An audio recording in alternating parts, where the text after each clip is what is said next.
This is Ancestor's Whisper, stories lost in flame, bone, and shadow. A place where nothing needs to be done, where time drips slower, where your hands can rest and your breath doesn't have to prove anything. You've heard enough today of alerts, opinions, obligations, and noise. But there is something beneath that, something older than pressure, older than news feeds and schedules, a rhythm that still waits for you in the dark. Tonight, we walk into that rhythm. This isn't a lecture. This isn't a history lesson. This is a remembering. A quiet return to the first time we looked at someone who was gone and didn't walk away. It's about what we did with our hands, our silence, our fear, our love. It's about how we learned to grieve. This story is not made of facts. It's made of feeling. And if you let it, it will hold you for a while, like warmth from an old fire that still smolders beneath the ashes. So take a breath. Let the room be what it is. You don't have to pay full attention. You can sleep. You can drift. You can just let it play in the background like memory always does. And if it brings you rest, or peace, or stillness you didn't know you needed, consider supporting Ancestor's Whisper. It helps these stories keep breathing, and it keeps the circle unbroken. Now let's begin. The death of the first human we loved, not as biology, but as rupture. When we looked down at a still body and felt something we didn't have a name for yet. You're not expected to remember the exact day. It was not a moment with language. It was not recorded, not carved into stone or sung beneath the sky. But it happened. Someone fell. Someone breathed once, then no more. And someone else stayed. Not everyone stayed. Some walked. Some turned away. But someone remained, looking, listening to the silence that followed. Not the absence of breath. Not the stillness of limbs. But the hollow thrum that passed through the chest. The kind that makes you sit down without knowing why. This was not death as we speak of it now. There were no doctors. No rituals. No words like heart failure or passing. Only stillness. Only change. And something in us broke open. A kind of awareness. Not just that something ended, but that it meant something. That the shape that used to hold laughter, footsteps, heat, was still there, but no longer here. We do not know who the first to grieve was. But maybe it was a mother, a partner, a child.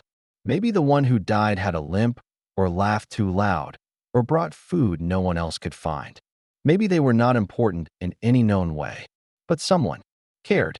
And when they were gone, the wind moved differently. The trees didn't notice, but we did. The animals carried on. Predators sniffed the air.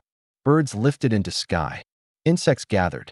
But a human shape crouched beside the body and didn't speak. Didn't move. Maybe for minutes. Maybe hours. Maybe days. We'll never know. But the moment lingered.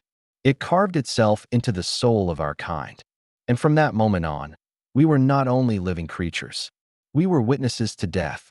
Somewhere in what we now call the Jordan Valley, or the hills of Ethiopia, or the caves near the Black Sea, this happened. A body cooled, and the ones left behind didn't forget. They touched the skin. They traced the closed eyelids. They leaned close, as if trying to call breath back with silence. And when nothing came, they didn't leave right away. This was the first crack in the world. The first time we saw that the circle of life was not unbroken. That not everything returned. That something could vanish and never walk back through the trees. And that knowing, no matter how dim, changed us. It made our nights longer, our fires warmer, our hands gentler. It made us pause again and again in the presence of stillness. And slowly, that pause became ritual. We began to fold the hands, to place the body in shelter, under ledges, in shallow earth. We were not burying. Yet, not quite. But we were not walking away either. We were watching, waiting, hoping, grieving. Grief had no name. It had no language. But it had weight. It pressed into our lungs. It filled our limbs with slowness. It made food tasteless. It made sounds distant. We didn't know we were grieving. But we were. Sometimes we slept beside the body. Sometimes we kept animals away. Sometimes we tried to feed the one who could no longer chew. We didn't understand what death was. We only understood that they were gone, and we were not, and that difference felt unbearable. Perhaps a child died first, or an elder, or a hunter who never came back, whose body was brought home by others. Maybe the whole group sat together and said nothing for a long time. Maybe they lit a fire. Maybe they didn't. And then someone looked at the face, the hair, the shape they knew so well, and understood that remembering was all they had left. And so, without knowing what we were doing, we started to remember. Not just the death, but the life. Not just the loss, but the laughter, the stories, the time they made others smile, the time they found shelter just before the storm. And this remembering became the first grave. Not the hole in the ground, but the hollow in the heart. The space we made inside ourselves to hold what we could no longer touch. This is how it began. Not with tombs or chants or stone tools. With silence. With stillness. With the ache that settled in the bones of the ones who stayed. Perhaps the animals did not understand what we were doing. Perhaps they sniffed the air and moved on, uninterested in the still form on the ground. But we stayed. We did not move toward hunger or shelter. We remained near the body as if guarding it from the wind. There was no reason, not one we could explain. But the air around the dead grew thick with something we had never known before. We sat beside what no longer moved. We sat with hands on our knees, breath barely rising. The fire popped. The wind bent the trees. And we, the ones who were still living, were no longer sure what that meant. We waited. And in the waiting, we noticed the stillness. Not the kind that comes with sleep or hiding. It was a stillness that did not end. And it frightened something deep in us. Not because it was violent, but because it was vast. It stretched out in all directions, like time with no more footsteps in it. The eyes of the dead no longer blinked. The hands no longer reached. The chest no longer lifted. Something was gone, and we did not know where it had gone, only that it had once been here, and now it wasn't. And so we waited, unsure if it would return. It didn't. And when we touched the body, it was cooler than the night air.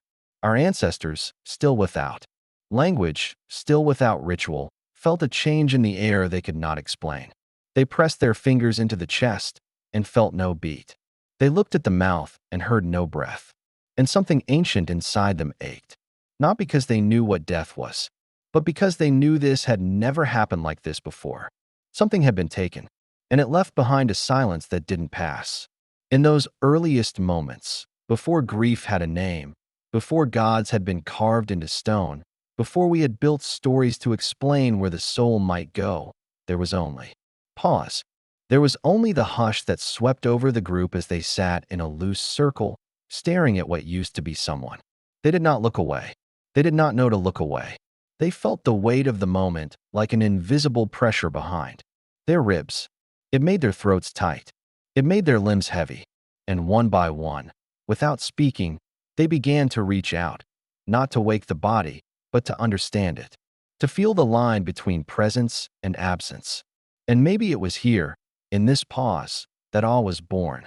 Not the awe of lightning or flame, but the awe of stillness, the awe of what is no longer. And in this moment, the world itself seemed to hold its breath. The wind moved around the clearing, but did not enter.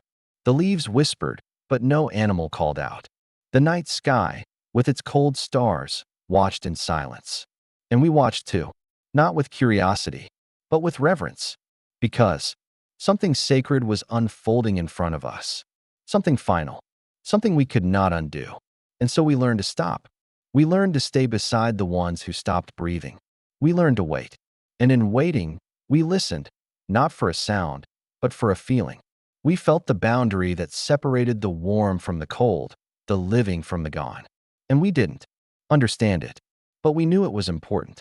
We knew that whatever had left was part of us too. And if it could leave them, it could leave us. And so we held still. And maybe in that stillness, we first met ourselves. Not as hunters, not as survivors, but as witnesses. And witnessing, quietly, is how we began to grieve. The day silence changed was not the day someone died, but the day we realized they would never speak again. It was the kind of silence that didn't just fill the space, it reshaped it. A cave was no longer just stone and shadow, but absence. A clearing in the forest no longer felt open, but hollow. The space someone had once occupied held a new kind of weight, a kind of echo that had no sound. And that was the shift. Before, silence was normal. It was the language of animals, of dawn, of stars turning unseen in the sky. It was the waiting of prey and the patience of trees. But now, silence had a shape. It curved around a memory. It bent with the weight of a voice that no longer returned. And so silence became a reminder. And in that shift, something inside us changed too. We began to remember, not just what was, but what was lost. The voice of the one who had gone echoed in our bodies. In the way we Saturday, in the way we turned, expecting a sound that never came. Their laughter, if they had it, replayed like a trick of wind. Their footsteps, once familiar, seemed to linger in the dirt, even after they had long been washed away. And the quiet pressed on us, not with fear, but with sorrow. Not danger, not hunger, but something harder, something heavier, the slow ache of memory becoming permanent. We did not yet have the word gone. We did not yet have the word grief. But we had the moment when we turned to speak, and there was no one to answer. And that was the beginning. Because in that turning, in that expectation, something was born. The capacity to hold what is no longer there. The gift and the wound of remembering. We began to carry the voices of the dead inside us, as if their breath had moved into our lungs, as if their rhythm had become part of our pulse. We sat in silence, not because we chose to, but because we couldn't speak yet, because anything we might have said would have broken the spell. And maybe some part of us didn't want it broken. Maybe we wanted the silence to stretch longer, to hold the echo of the missing one just a little longer. Maybe that was the earliest form of honoring, to leave space for the lost, to not fill it too quickly, to not rush past what was gone. And so we learned to sit with silence that was no longer neutral. We learned to hear in it the shape of what had once been. We learned to recognize the gap. And in that gap, we began to feel love more deeply, because we understood it could vanish. And perhaps that was the moment we began to feel what would one day become grief. Not just loss, but the memory of presence. Not just pain, but the beauty of having had. We started to touch the things they had touched. We pressed our palms to the same stones. We returned to the same trails, not for hunting, but for remembrance. And if we found their tools, their markings, their discarded bones, we did not throw them away. We kept them, not because they were useful, but because they were connected. They reminded us. And slowly, over generations, silence became a container, a sacred space where we could meet those we had lost. And our bodies learned to hold it, to not turn away from it, to sit in its shadow and feel it deepen. There were no chants yet. No carved idols. No spoken names. But there was the quiet, and in that quiet, there was meaning. It was not empty. It was full of everything we didn't know how to say.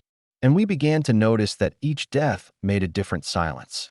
Some were soft and sudden, like a branch breaking in the wind. Others were loud in their absence, like a drum that had stopped beating. We could feel the difference. The silence left by a mother was not the same as the silence left by a child. The gap carved by a hunter was not the same as the one left by the old man who sat near the fire. We started to understand that every person carried a shape in the world. And when they were gone, that shape didn't just disappear. It remained in the world, like a mold without its casting, like footprints that didn't fade. And we, in our growing minds, felt compelled to stand where they once stood, to breathe where they once breathed, and somehow, to feel that by doing so, we were not alone. It didn't bring them back, but it softened the ache. It gave us something to do in the stillness, something more than fear, something more than hunger. It gave us memory, and memory gave us continuity. Not just the continuity of the tribe, of survival, of genes passed down in blood and hair and fire, but of emotion, of bond, of story. The first stories we told were not about gods or beasts. They were about people we missed, not with words, but with gesture. We pointed to a place and mimed a movement. We touched our chests. We drew a shape in the dirt, and others nodded. They knew. They remembered too. And in that recognition, something opened, something like comfort, something like connection. The silence we carried became a bridge between one person and the next, between one breath and the one no longer being drawn. We began to mourn, not as a performance, but as a presence.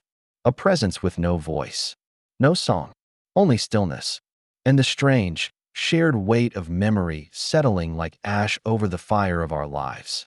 That was the day silence changed, not into emptiness, but into meaning. There was a time when we could have walked away, when the body, once emptied of voice and breath, could have been left where it fell. The wild world would have taken it quickly. Vultures, insects, sun, rain, rot. The forest has no rituals. But we stayed. We stayed even when everything in our animal past told us to move. Even when the body no longer served a purpose. Even when it began to smell of death. We did not throw it away. We did not turn our backs and run from it. We stayed. And in staying, something old fell away, and something human began. Because there was nothing practical in what we did, nothing useful in what we felt. This was not preservation, not protection. It was presence, raw and trembling. And it changed us. The shape of the body was no longer just a shape. It was a memory made visible. The curve of a shoulder, the slope of a cheek, the imprint of hands that once held. These things mattered. They mattered in ways we didn't understand. We touched the skin as if it still held warmth. We cleaned the face as if it could still see. We closed the eyes, not for them, but for ourselves. Because the open eyes reminded us that something was gone. Something we had no words for, but could feel deep in the bones. We covered the body. Not always. Not everywhere. But enough that the pattern became a whisper. A practice. We covered the body with leaves. With branches. With fur. Not to hide it, but to honor it. To give it shelter even after shelter no longer mattered. And we began to feel the body as a question. A sacred puzzle we could not solve. How could this be the same person who laughed with us beside the fire? Who chased antelope through the grass? How could the fingers that once made tools now be so still? So cold? We did not know. But we knew it deserved more than forgetting. And so we carried them. Not always far, but far enough. Away from the path of predators. Into places of quiet. Of shadow. Of still water and stone. And there we laid them down. Not just dropped, laid. With care. With time. And that was the beginning of reverence. Not for gods. Not yet. But for the body. For the shape that once held a soul, even if we didn't yet know what that word meant. We began to sense that the body was not just flesh. It was memory. It was meaning. And to throw it away would be to throw away a piece of ourselves. So we didn't. We sat beside it. We waited. We wept, though we didn't yet call it weeping. We made sounds. Long, low, strange sounds. Sounds pulled from somewhere deep in the chest. And those sounds changed us. They softened something. They emptied something. And in the emptying, they made space. Space for sorrow. Space for the beginning of goodbye. And still, we didn't leave. Even when it hurt. Even when the cold came. We stayed beside the body. Because leaving too soon felt wrong. It felt like a breaking of a bond. And even if we didn't understand what death was, we understood that. The bond. It stretched beyond breath. Beyond heartbeat. And it held us there. And so we began to wrap the bodies. With cloth, when we had it. With bark. With fur. With our own hands. We wrapped them as if to say, you are still ours. You are still held. We placed stones on their chests. Not to weigh them down, but to keep the shape of their body in place. To mark them. To remember where they lay. And perhaps to hold the shape of what they had been. And in that act, the act of not walking away, we discovered something ancient. Grief. Not the kind we speak of now, with rituals and songs. But the first grief. Silent. Still. Slow. It moved through us like water through soil. Unseen, but felt. It lingered. It changed how we spoke, how we moved, how we touched others. The presence of a lifeless body made the living more precious. It made the fire warmer, the food sweeter, the laughter, when it returned, softer. And maybe it took days. Maybe it took hours. But eventually, we rose. We left the body, but we did not forget it. We walked away not because it was time, but because we had to. And that leaving became sacred too.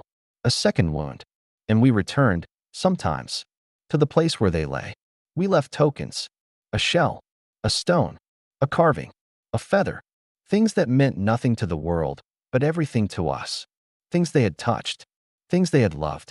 And in doing so, we shaped the world into memory. We made geography emotional. A bend in the river became sacred.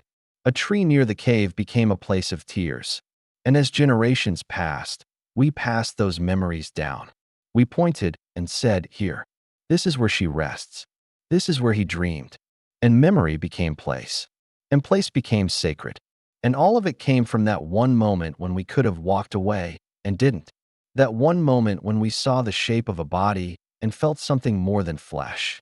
Something that pulled us to stay. And staying made us human. Not strong. Not clever. Not fast. But present. Soft. Reverent. And so we kept the shape. Not in our hands, but in our hearts.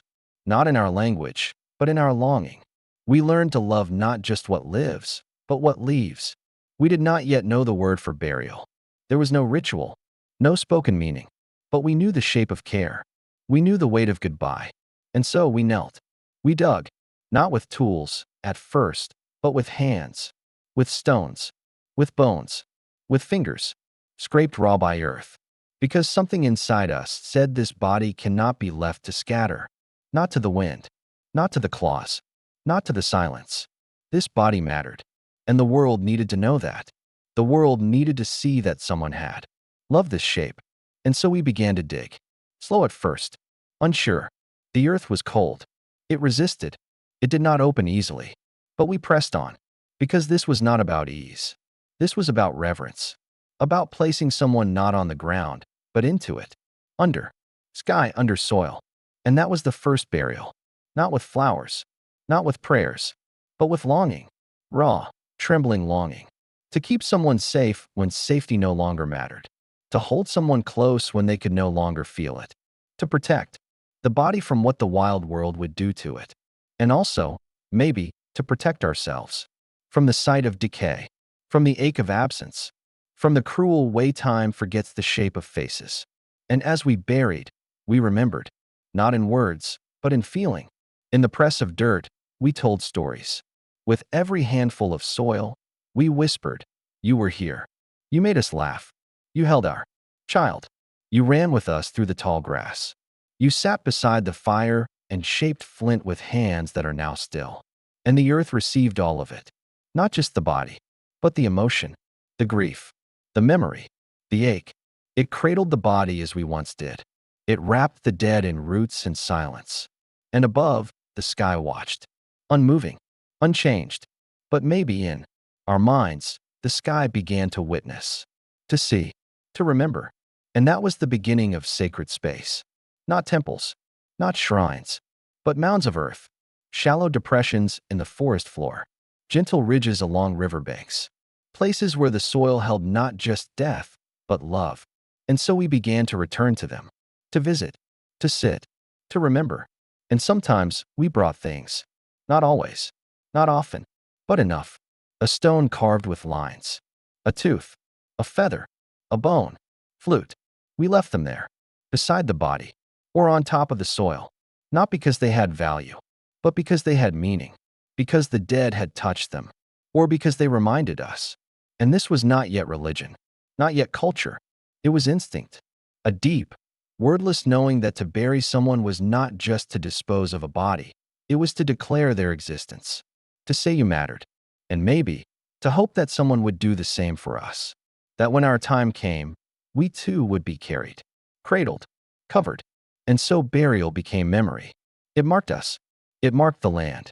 And it marked our minds. Something shifted. In burying the dead, we learned to imagine the absence of the living. We learned to see life as something fragile, brief, sacred, and we learned to shape our world around that awareness. Fire felt warmer. Food tasted deeper. Touch became holy.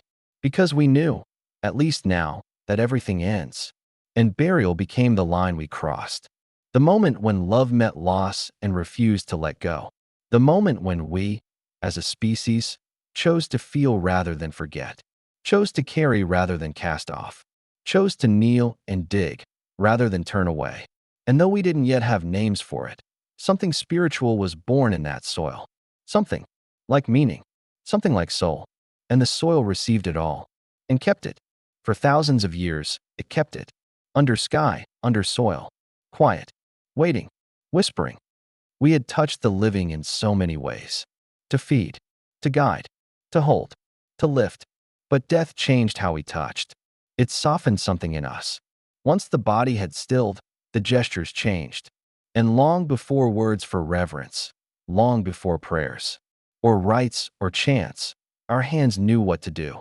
Not with haste, not with fear, but with something gentler. We did not just lower the dead into the earth. We folded them, curled them, brought knees toward chest, arms across belly, heads tucked like sleep. Not because we were taught, but because the shape of rest mirrored the shape of birth.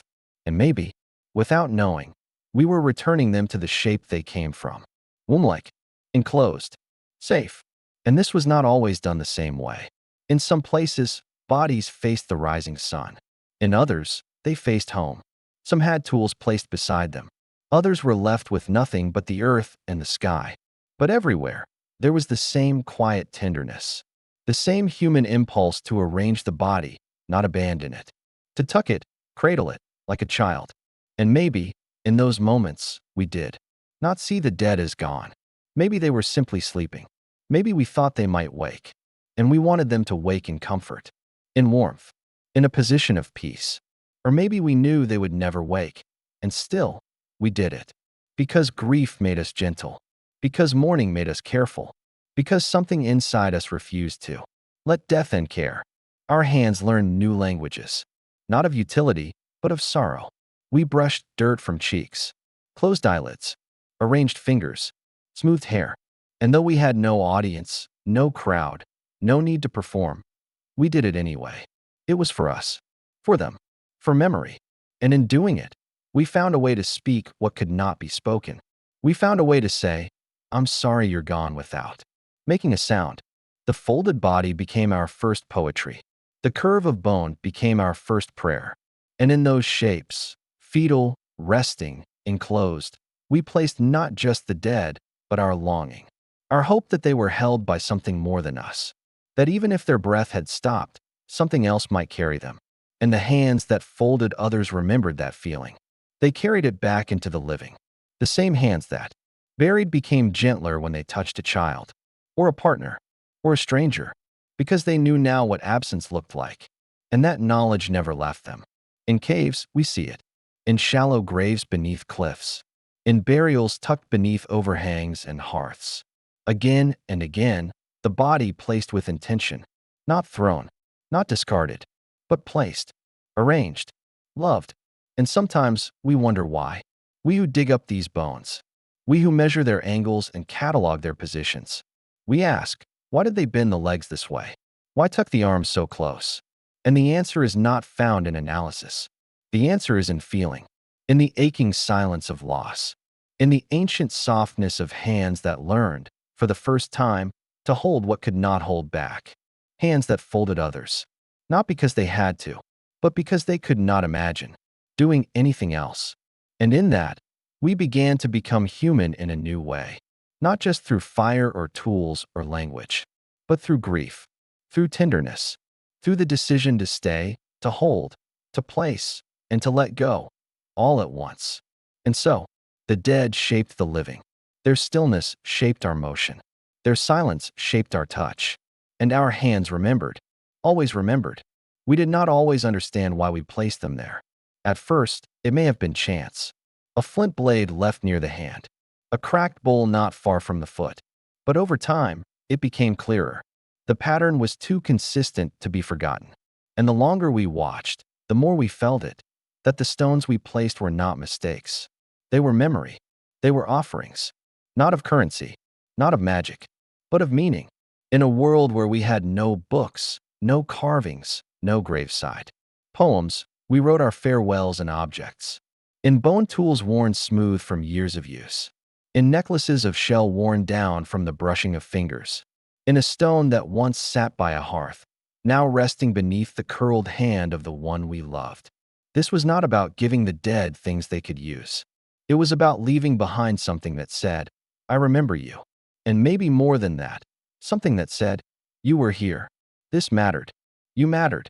Even if no one else will ever know. And the more we buried, the more our choices changed. The objects became deliberate, careful, sometimes heavy with wear, other times brand new. Beads placed in a perfect circle, a child's toy tucked beneath a rib, the broken antler of a hunt gifted from one hunter to another, now gone. And still we did it. Not because we were told, not because of ritual, because of feeling, because of something deeply human that stirred when we stood over the dead and realized that words would not come. But our hands could speak for us. And so we gave what we had.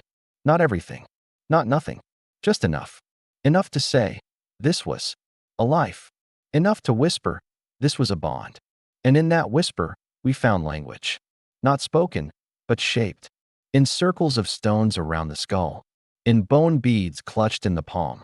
In pigments spread across the cheek like a last touch. And sometimes it was small, a single obsidian shard. A polished river rock. A feather. A worn bone smoothed from years of being held. Sometimes it was everything we had. Spears, blades, necklaces, baskets, bone flutes, carved figurines. Things that may have taken days to make, weeks to gather, years to hold. Placed beside someone who would never hold them again. And still, we left them. We let them go. Because grief is not greedy. It is generous. And in letting go, we found a way to live with the loss.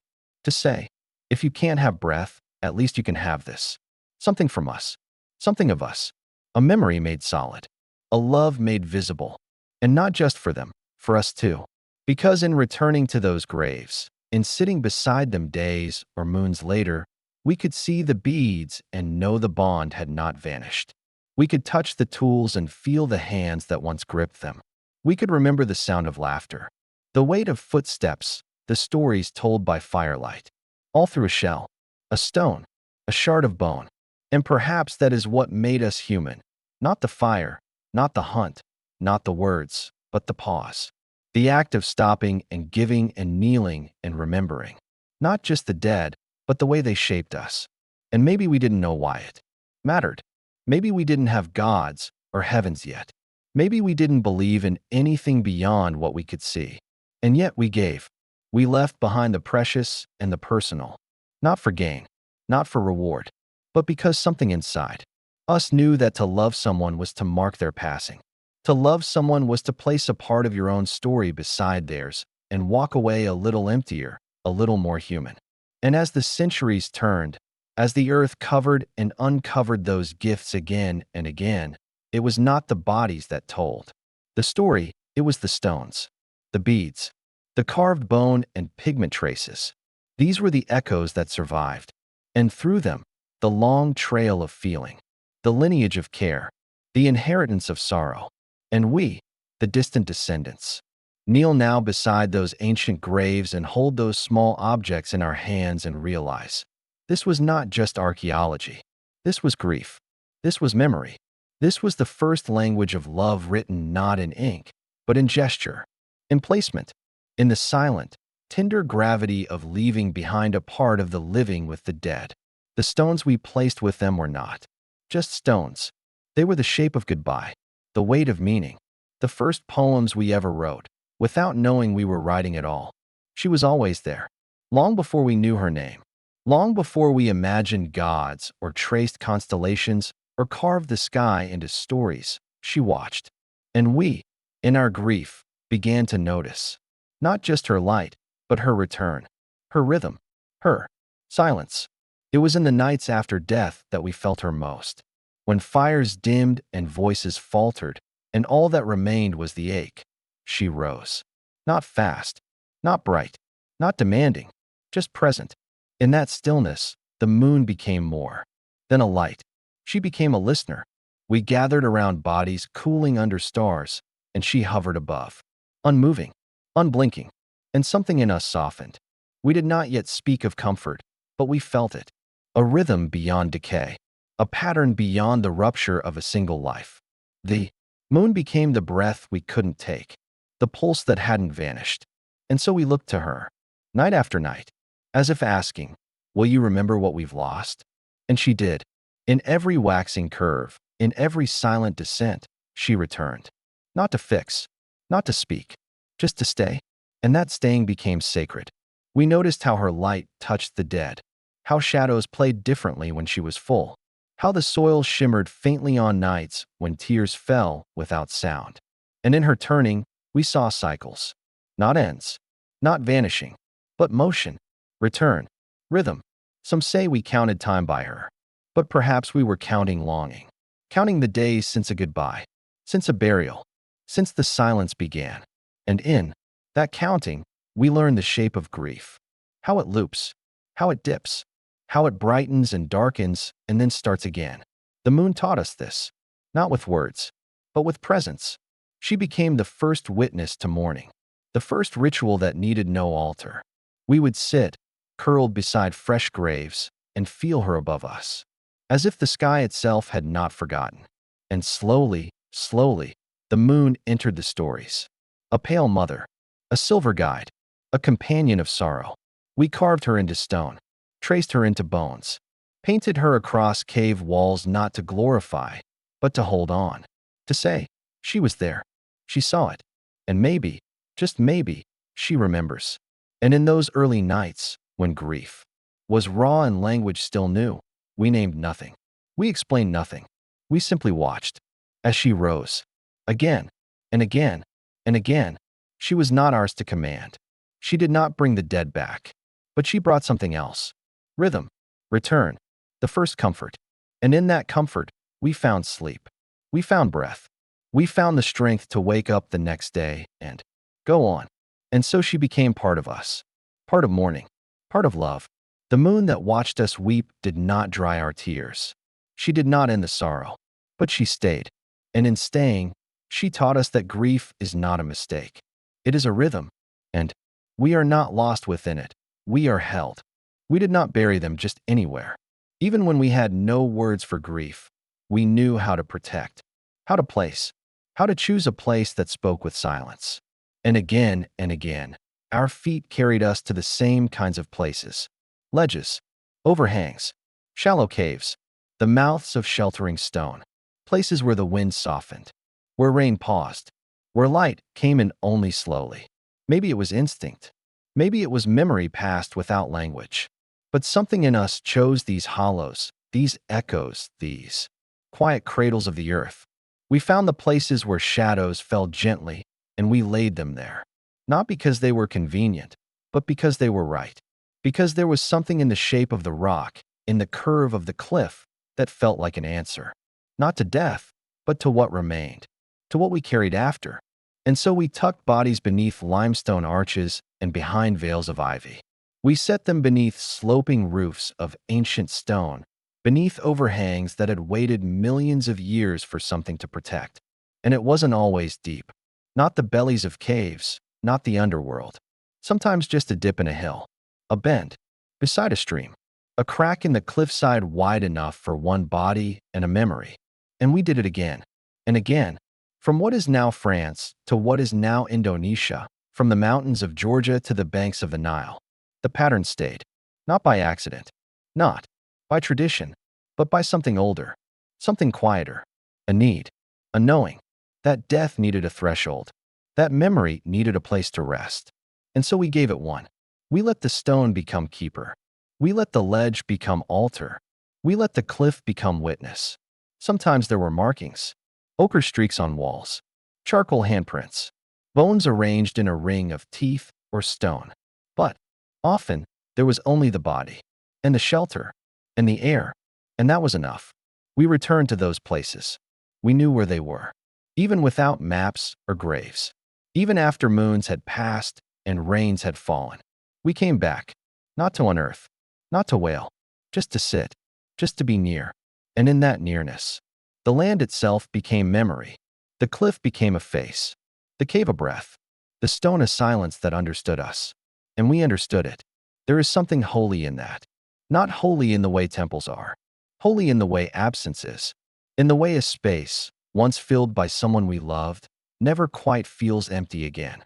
And so we kept choosing the overhang, the shaded ridge, the places where wind did not carry everything away. And even now, we return, not to our dead, but to theirs. Archaeologists with brushes, wanderers with flashlights, climbers with wonder. And the bodies are still there, beneath ledges and overhangs. Curled, held, protected, their tools beside them, their beads still bright, their stories still resting in the rock. They did not ask to be remembered, but we do. And in finding them, we find something older than names, older than graves. We find the first shape of sacredness, not in altars or idols, but in shelter, in care, in choosing to place our dead not out in the open, not to be taken, but somewhere the earth could hold them. Not forever, but long enough for the bones to rest, long enough for the memory to take root, long enough for the silence to become a kind of song. And maybe that is what those places are still doing. Singing, not loudly, not for all, but for those who listen, for those who kneel, for those who remember that beneath ledges and overhangs, long before cemeteries, long before grief had names, we placed our dead, and in doing so, we placed a part of ourselves. The fire kept burning, but the warmth was different now. The voices returned, but the laughter never sounded the same. After the last stone was laid atop the mound, after the final touch to the dirt, the final whisper into the absence, someone always turned back. Someone always stayed a moment longer. Not because they were told to, but because something in them had changed. The ones who stayed behind were the ones who carried the weight of memory, the shape of silence, the echo of the one who was no longer breathing. The ones who stayed behind became the first mourners, the first to know what it meant to miss, to ache without language, to grieve without religion. They did not call it grief. They did not name it. But they wore it, in the slump of shoulders, in the quiet of meals, in the way they looked longer at the places where the dead once sat. Children noticed before they understood.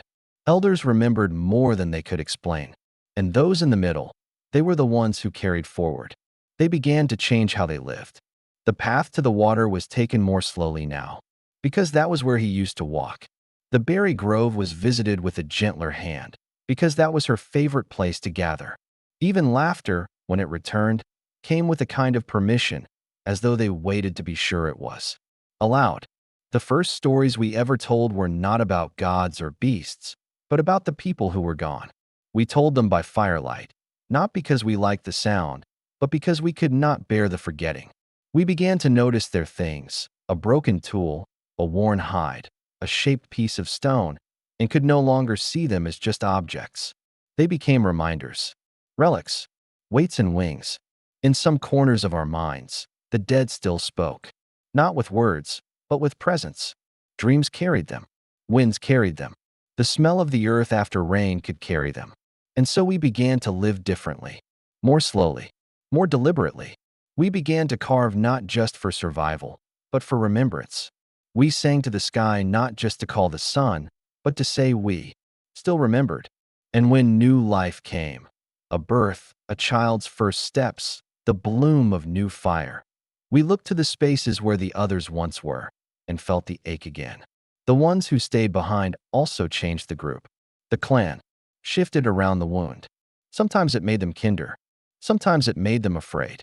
But always, it made them more aware of each other, of the fragile gift of breath, of the fact that a warm hand could go cold, and that once it did, nothing was the same.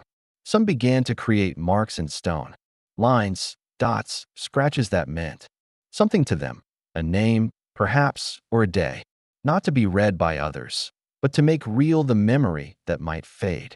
Others began to build small shelters around the graves, not for the dead, but for the living, so they could return, sit, feel, speak, and be near. These shelters became sacred without anyone saying so. They were places of softness, where no hunting happened, where no anger was allowed, only presence, only remembering. Over time, the presence of the dead began to guide decisions. Where to settle, when to move, who should lead. It wasn't superstition. It was loyalty. It was love. Those who stayed behind began to carry small objects from the gravesite. A stone, a bead, a feather, not because they thought it held power, but because they felt it held memory. That small piece became a way to walk with the lost. The beginning of amulets, of tokens, of heart things. Some began to whisper to the graves, just in case. Not out of fear, but out of hope. Not asking for blessings, just sharing their day. And when someone else died, they buried them close. Not because of convenience, but because love likes to stay together. And so the dead became a kind of quiet map, a pattern in the land, a memory etched in earth. And the living, shaped by loss, grew deeper in feeling. They loved harder. They protected more. They listened longer.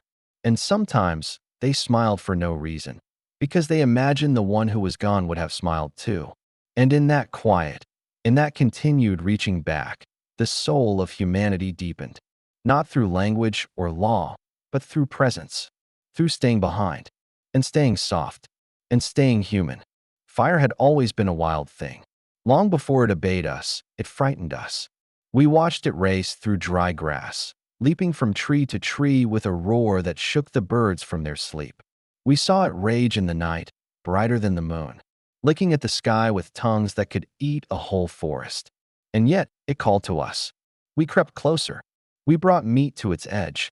We learned to coax it, tame it, carry it like a sleeping child in hollowed stones. It followed us across continents, warmy, but then came a moment, soft, heavy, quiet, when we did not use fire to survive, but to say goodbye. Someone had died. The earth was frozen, or perhaps the ground was too sacred to break.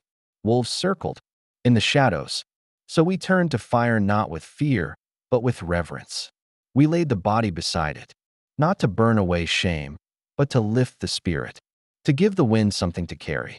We sat beside the flames as they curled around skin and hair, as they made smoke out of hands that had once held ours. Thought the air turned, thick with meaning. No one spoke, but everyone listened, to the crackling, to the hissing of bone, to the soft rustle of embers rising into the night sky. Someone placed a smooth stone into the flames, not because it was needed, but because it had belonged. Others tossed in berries, feathers, bits of fur, small symbols of connection. Fire had become a messenger. It did not keep the dead from us, but made them less heavy to carry. Smoke curled through the canopy and touched the stars. Cremation became a whisper, a return to something beyond us.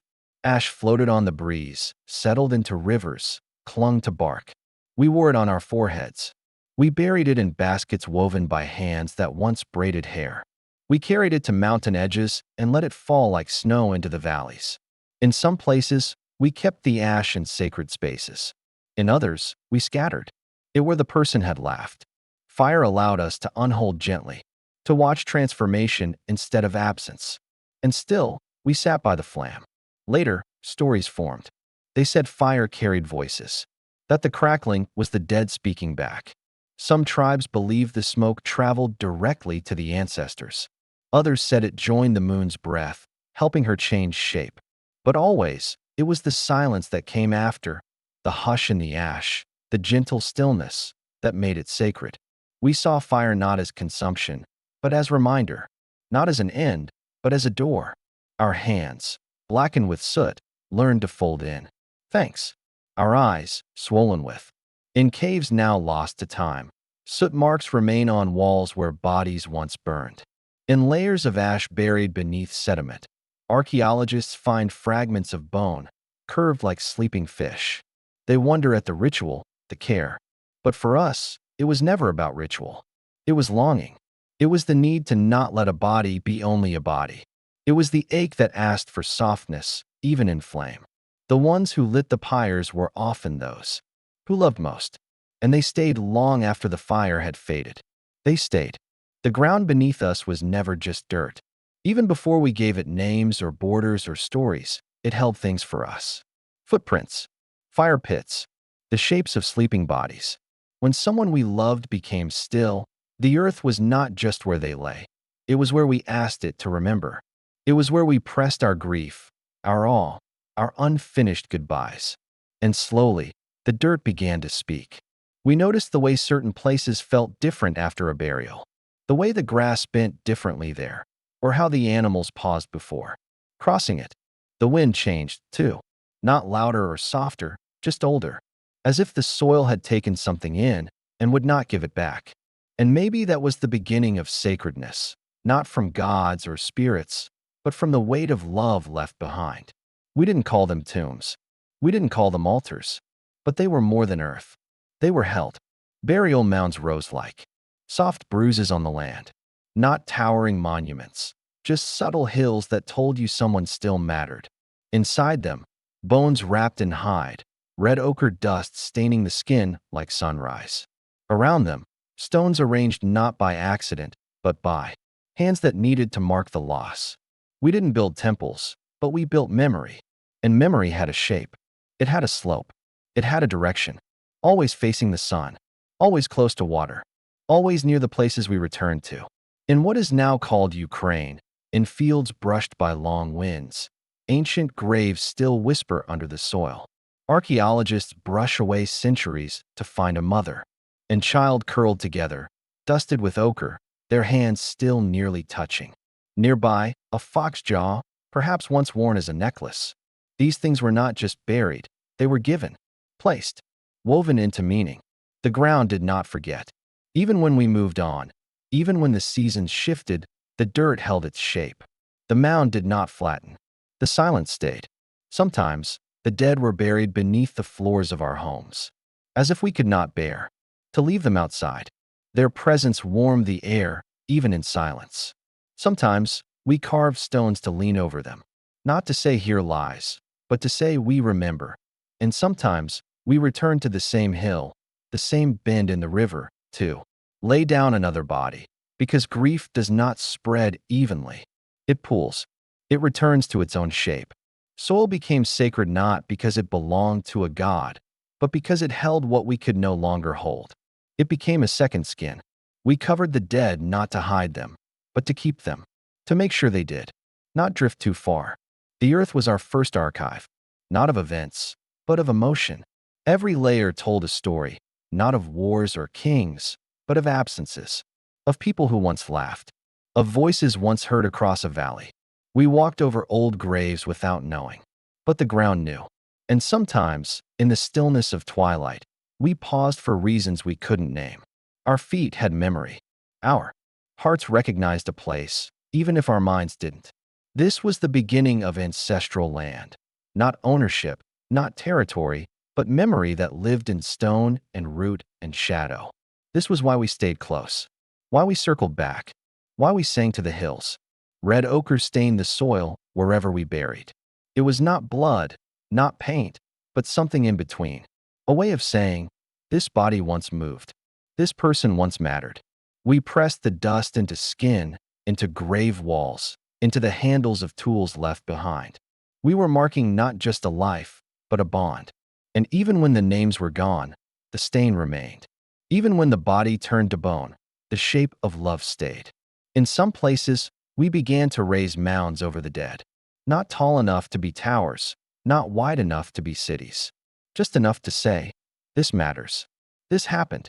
Someone loved and lost and left behind. We built them with soil carried in hands, in baskets, in shawls. No one commanded it. It just felt right. To lift the land a little. To make a small hill of grief. Those hills became landmarks. Travelers paused. Children asked. Stories began to grow, wrapped around those mounds like vines. We forgot who was buried, but we remembered that someone was. And that was enough. We walked slower near them. We left stones or songs. We touched the earth more gently. And in doing so, we remembered ourselves. Today, some of those mounds still stand. Barely, worn by rain and root. But beneath them, the bones still lie, curled into old postures, wrapped in old meanings. The dirt still holds them. The land still remembers. And maybe, when we pause at the edge of a field or feel quiet in a certain valley, it's not just the beauty, it's the memory underfoot. The stories buried not in books, but in earth. We do not always need monuments. Sometimes, the ground is enough. The place itself becomes the grief. The tree that grew above the grave. The stone that shifted. The wind that bends differently now. We return to these places not to mourn again, but to be near. To remember without thinking. To belong, even to silence. This is how the dirt remembers. Not with words, not with dates, but with stillness, with stains, with softness where once there was breath. And in return, we remember too, not just who we lost, but how we love, how we stay, How we keep memory not in mind, but in the shape of the earth. Grief came before language. Before we gave names to sorrow, we felt it sit in our bones. It showed itself not in screams or weeping, but in stillness. A child stared at an empty place in the circle. A mother folded the same blanket again and again. A brother carried his sibling's necklace in silence, never wearing it, never letting it go. The world grew quieter after someone left. Grief did not ask to be understood, only carried. There were no speeches, no monuments, no written prayers. There was only a pause in movement, only the slow way someone would turn their head toward the sound that used to be a voice, and then stop, remembering. And in that pause, grief lived. It moved through camps like wind, felt but never seen. Someone would sit beside a fire longer than the others. Another would sleep holding the tunic of the one who no longer breathed. Ashes would be brushed from stones more carefully than usual. We did not yet say, "I miss you," but we carried the ache in the soft drag of our feet, in the refusal to sing, in the way food was eaten without taste. Sometimes, we marked the loss with a gesture, leaving a rock in a certain place, tying a knot in string, tracing the outline of a hand on cave walls. Not to preserve, but to feel close. Silence was not emptiness. It was presence too full for sound. The quiet was thick with memory, with longing. We did not know we were creating ritual.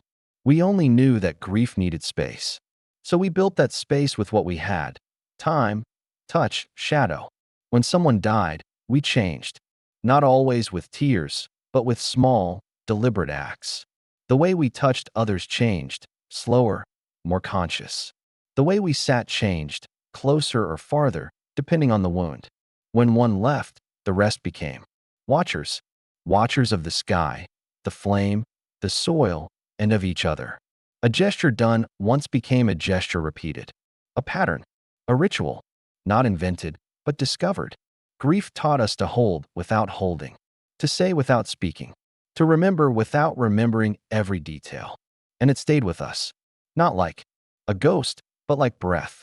Always there, shaping our rhythm, our closeness, our quiet reverence.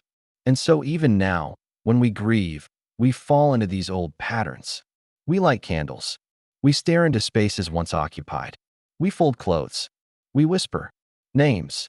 And though we have 1,000 words for sorrow now, the body still speaks first.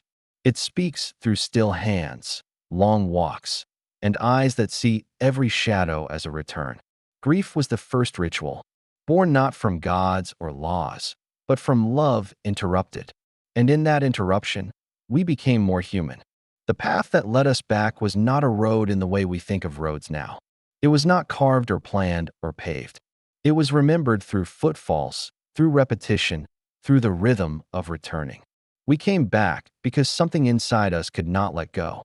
Again and again, in the days after loss and in the seasons that followed, our bodies found their way to the places where they rested. There were no maps, but there was memory. The landscape itself remembered. A curve of the earth, a stone that looked like an eye, the smell of wet leaves under a certain tree. These became our markers, and we followed them. Children were led by the hand. Elders walked slowly, leaning on sticks worn smooth by time. No one asked why we were going. They simply knew. The dead were not forgotten because we returned.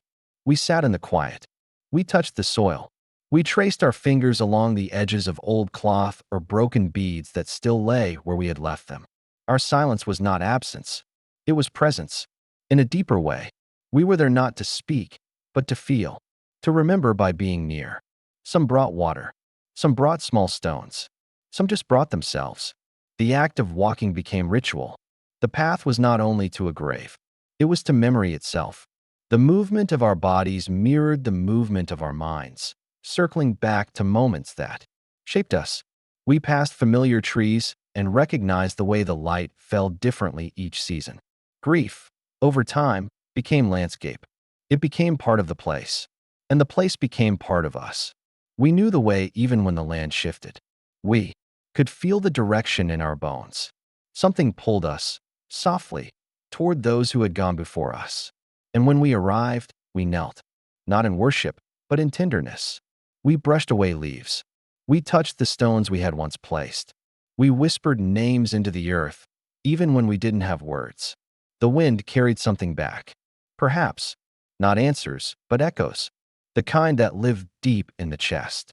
Sometimes we came to cry, sometimes to listen, sometimes just to sit. And as we sat, the world stilled with us. Birds grew quiet. The air softened. Time stretched. Memory was not just in the mind. It was in the ground, in the path, in the return. We did not return once a year. We returned when the heart ached, when a dream reminded us, when the harvest came and their absence was sharp, when joy felt incomplete without their witness.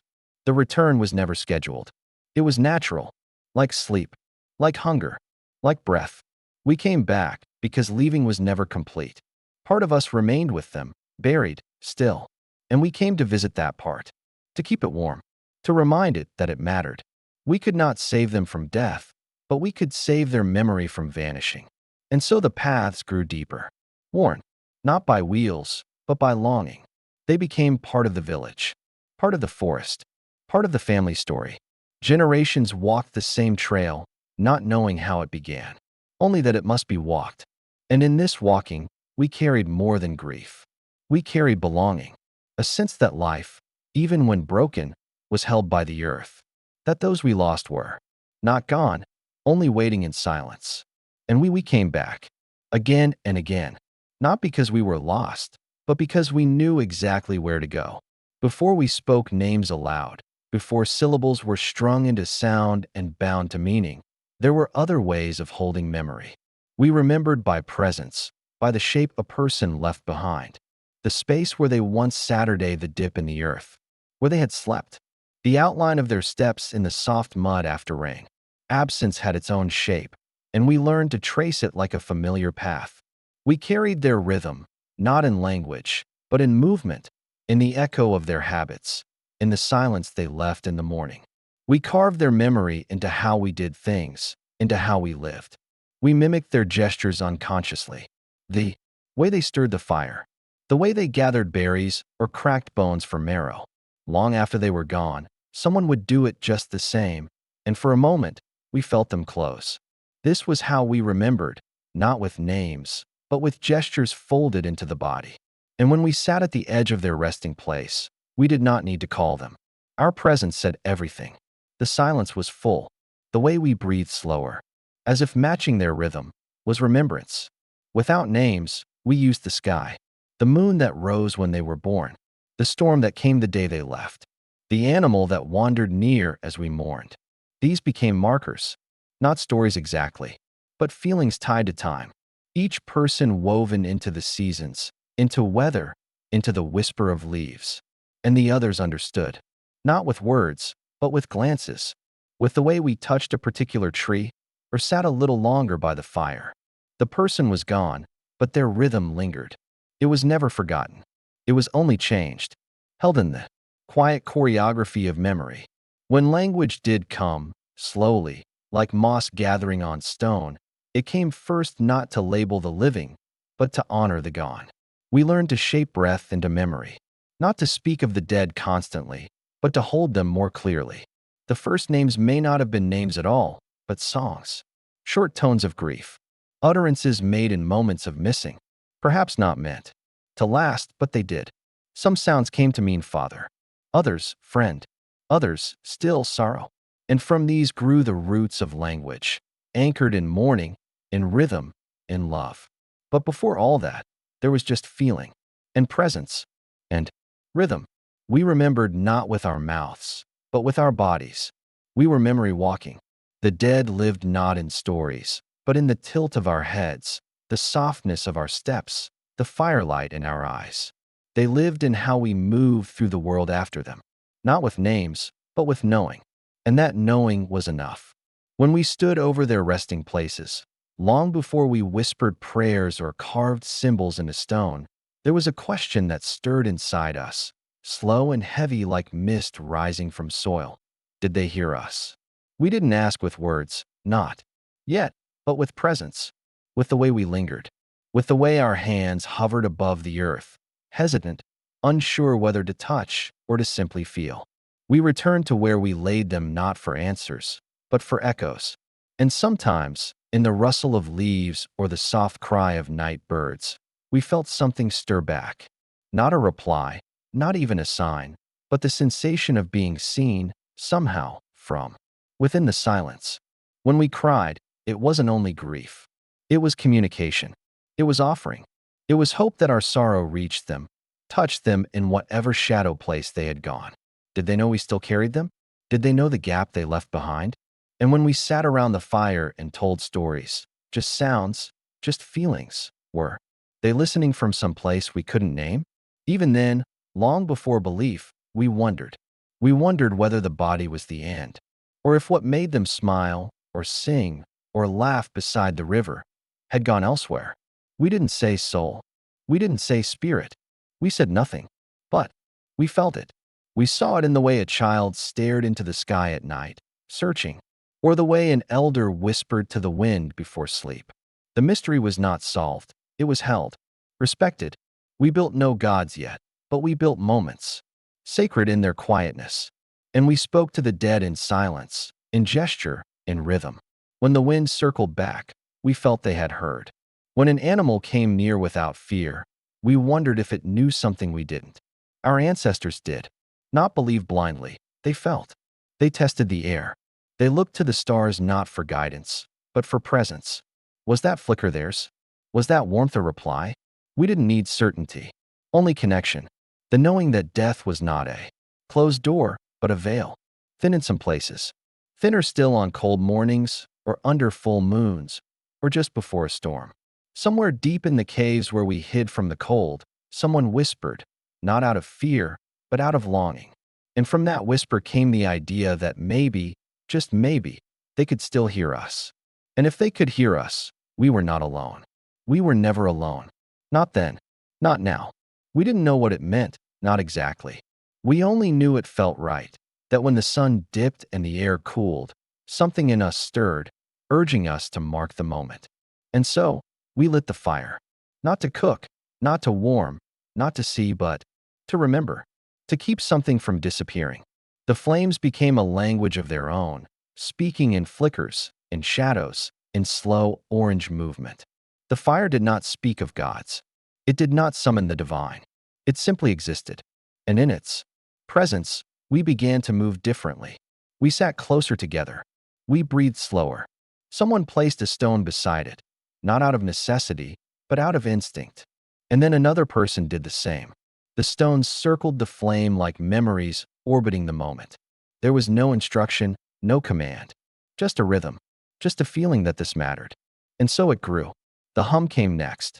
Not a song, not quite. Just a low note, carried between lips and chest and earth. A sound that held nothing and everything. Maybe it was grief. Maybe it was comfort. Maybe it was both that we did not build temples. We built moments.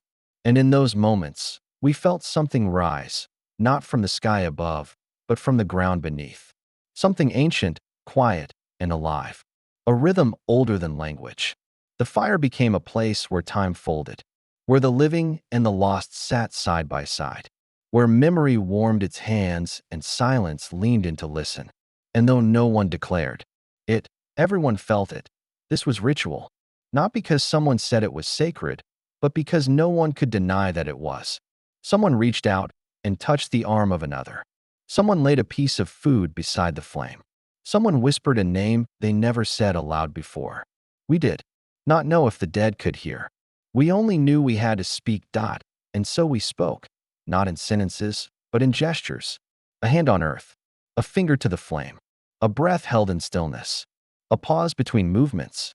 These were our first prayers, not upwards, but inwards. Not to ask, but to feel. The fire never promised answers, but it gave us presence. And presence, we learned, was enough.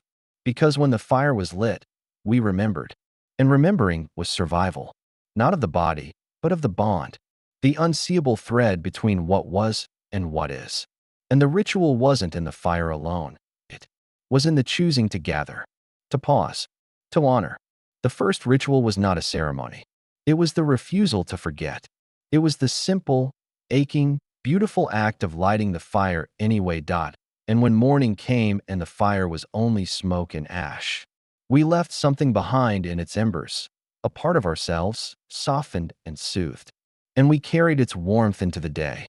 The fire would return, we knew, as would the gesture, and the stone, and the hum. And maybe, just maybe, they would return too, the ones we lit it for. And even if they didn't, we lit the fire anyway. Because some things are worth doing, even when no one is watching, even when no one answers, even when all you have is the night, a match, and a memory. We lit the fire because it meant something, because it felt like love, because it felt like them. We thought we left them behind, in the caves, beneath the soil, under the firelit stones. But they never truly stayed there. Something of them moved with us. Not the bones, not the names. Something quieter, heavier. The way a silence feels when someone used to fill it. The way a path bends where feet once passed. We didn't just bury them, we took them with us. In breath, in blood, in gesture. The ones who left became the shape of our staying. They shaped how we held children, how we made circles at night, how we listened for the wind before we spoke. Their absence taught us presence.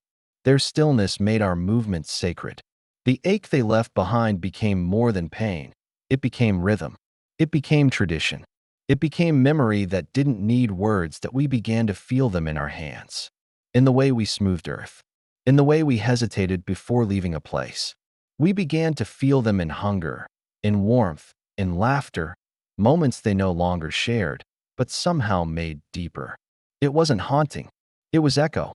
We didn't speak of them because there were no words. But we knew.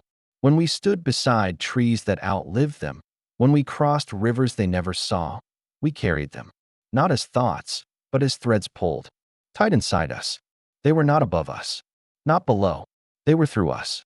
The grief of losing them hardened into instinct, into habit, into humanity. We buried them to protect the body, yes, but we also buried to protect the bond, to give it a place to live, even after they could not. And sometimes, without knowing why, we would pause, place a hand on our chest, close our eyes when the wind moved just right. That was them, not a spirit, not a ghost, just a weight, a warmth, something that had become part of our pattern, like blinking, like breathing, like mourning. We didn't remember their faces, not clearly, but we remembered the way they made us feel. We remembered how the world changed after they left. And we carried that. We still do. Every time we bury a body, every time we whisper goodbye, every time we keep a necklace, a rock, a piece of cloth, something they once touched. We're not just remembering them. We're living the inheritance of grief, the gift of having loved enough to miss that they left no scripture, no monument, but they left themselves inside us. In how we return to graves, in how we light candles, in how we cry at songs we can't explain. Grief became a lineage, not just of sadness, but of connection, of care, of continuation. We didn't learn it. We absorbed it, from mother to child, from tribe to traveler, through war, through famine, through silence. We carried the rhythm forward, and it still moves in us now, in the way we kneel, in the way we say, I miss you, in the way we let go and still hold on. They taught us to do both, and that is what they left. Not pain, but pattern, not fear, but feeling, not just memory, but meaning. They left us the urge to bury, and the ache, to never stop loving. When we joined them, it was not sudden. It was not a surprise. We had always known that death would one day make its slow return to us, as it had to those we buried, those we sang over, those we could never quite forget. We had seen the silence. Take them, felt the weight in our chests when their voices fell quiet, when their hands stopped stirring the fire, when their steps no longer followed ours through the valley paths. But when it was our turn, we did not fight. There was no panic, no refusal. Only the slow gathering of breath, the long exhale beneath an open sky. We had buried the ones we loved. We had sat beside their stillness. Now we became that stillness. We became the breath that faded, the warmth that drifted upward, the body that returned to soil and ash. And still, we did not vanish. Because memory is not made of breath. It is made of rhythm, of echoes, of marks on stone and paths in the dirt, of bones wrapped in care and fire lit with intention. When we joined them, we trusted that the same hands we had once used to fold others into earth would now fold us. We trusted they would pause. They would return. They would feel the shape of our absence and call it meaning.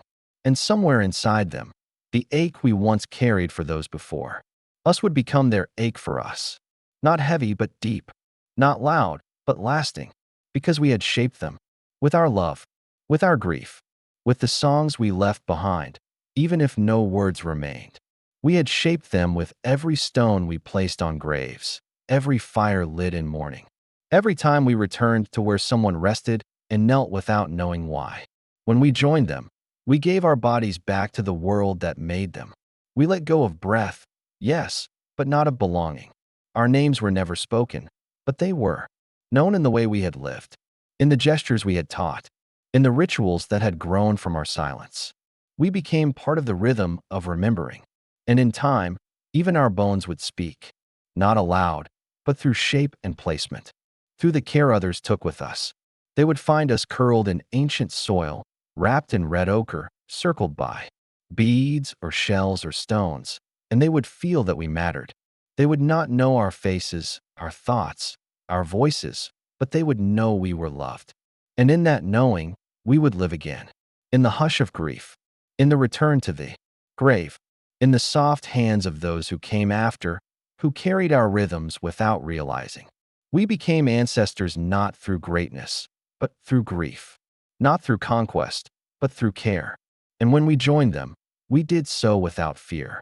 Only the deep and quiet hope that somewhere, long after, someone might sit in the dusk and say nothing, just breathe and think of us. That was enough. That was everything. The shape of letting go was never sharp. It did not cut. It did not snap. It did not tear us from what we loved. It unfolded, slowly, like mist leaving a river, like light returning to a forest after rain. When the body was buried, when the fire had burned down, when the last hum faded into the soil, we did not forget. We learned to return to life carrying both the weight and the warmth. Grief became rhythm. It became something we moved with, not against. And over time, it softened us. It slowed us. It gave our footsteps meaning, made our silences sacred. We did not erase what was lost. We shaped our days around it. We placed memory in stone, in gesture, in the careful folding of hands and the placing of flowers or beads or shells. Not to hold on, but to let go more gently. Letting go was not absence. It was permission. It was the space between breaths, the moment a name settles in the chest instead of on the lips. The shape of letting go was made of circles, of returns, of pauses. We came back to graves not to cling, but to honor. And when we turned away again, it was not to forget, but to live. And that, too, was sacred. Letting go was a kind of gratitude. A final gift we offered to those we lost, the promise that we would go on. We would build. We would sing. We would tend fires, raise children, carve patterns, and return to the places they rested. Not because they needed us, but because we needed them. Needed to feel the shape they left. Needed to remember that love does not vanish. It transforms. And as it transforms, it teaches us how to breathe again. How to laugh without guilt. How to grieve without drowning. How to carry them with us, not as burden, but as quiet rhythm. The shape of letting go is not a door closed. It is a path continued. It is sunrise after vigil. It is the hush before the first step forward. And it is always done slowly, tenderly, like everything that mattered to early humans, like everything that still matters now. And if you have walked this long, quiet path with us, through shadow, through memory, through stone and fire and bone, then you are part of this rhythm, too. Part of the old story. Part of the breath between endings and beginnings. This is what Ancestor's whisper was made for. Not facts, not charts, not timelines, but feeling, memory, the ache and warmth of what it means to love someone who can no longer answer. If this story has stayed with you tonight, if it helped you slow down, if it reminded you of someone you still carry, then whisper back. Follow the rhythm. Return to this place whenever you need. We'll be here, telling stories lost in flame, bone, and shadow.